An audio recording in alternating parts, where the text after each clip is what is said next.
दोस्तों एक बहुत ही मजेदार कहानी लेकर आया हूं जिसको सुनकर आपकी हंसी लास्ट तक नहीं रुकेगी। जैसा कि कहानी के शीर्षक से ही पता चल रहा है कि कंजूस का बेटा महाकंजूस। एक दिन एक बहुत बड़े कंजूस सेठ के घर में कोई मेहमान आया। तभी कंजूस सेठ ने अपने बेटे से कहा कि बेटा मेहमान के लिए आधा किलो बेहतरीन मिठाई ले आओ। बेटा बाहर गया और कई घंटों के बाद वापस घर आया।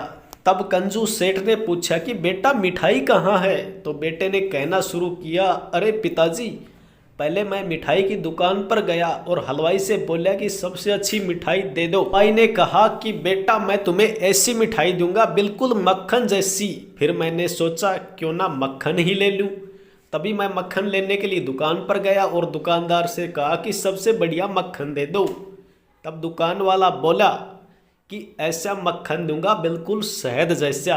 फिर मैंने सोचा क्यों ना शहद ही ले लूं। तब मैं वहां से शहद वाले के पास गया और उससे कहा कि सबसे अच्छा शहद दे दो। शहद वाला बोला कि ऐसा शहद दूंगा बिल्कुल पानी जैसा एकदम साफ।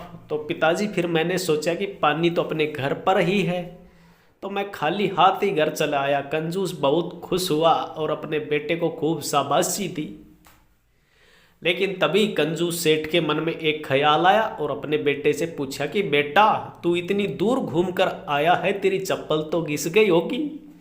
तब कंजूस का बेटा बोला, नहीं पिताजी, मैं तो घर पर आए हुए मेहमान की चप्पल पहन कर गया था, अपनी चप्पल थोड़ी पहन कर गया था। बेटे की ये बात सुनकर कंजूस बाप की आंखों में खुशी के आंसू आ गए और अपने बेटे को गले से लगा लिया और कहा कि बेटा जीवन में तू मुझसे भी कहीं ज़्यादा बड़ा कंजूस बनेगा और पैसा बचाने में तो तू खूब आगे बढ़ेगा।